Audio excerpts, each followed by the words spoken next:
তাহলে আরএসএস কি চায়?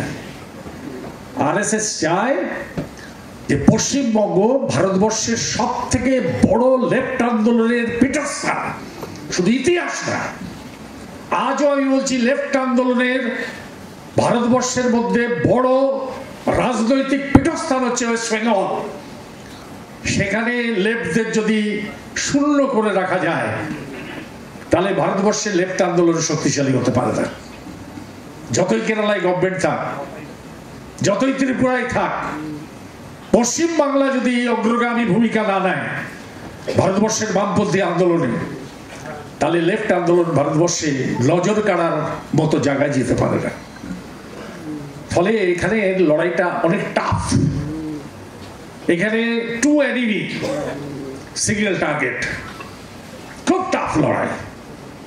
আমরা বলছি এবারও যে আমরা চাই তৃণমূল বিজেপির বিরুদ্ধে সমস্ত গণতান্ত্রিক লেফট সেকুলার শক্তিগুলো এক হোক।